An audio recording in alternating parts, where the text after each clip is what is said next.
Hello everyone and welcome back to another video from Wake&Tech. In this video, I'm going to show you how to add an arrow to point at any object within your video edits on Filmora. So let's get started right away. First of all, open up the Filmora application on your device and you may either create a new project or open up any of your old ones from draft. Now, once you are within your timeline and you have added your media, if at some point you wish to add an arrow to your video project, then from the main options, tap on Sticker. Now, within the Stickers menu, you can search within the Giphy library as well as Filmora library to search for your desired arrow. Tap on the search box and search for arrow pointer. Once you find your desired arrow, you can tap on it to import it to your timeline.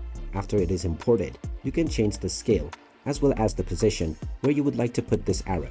You can tap on the play button to view the preview, and once you are satisfied, tap on the tick mark in order to apply your changes.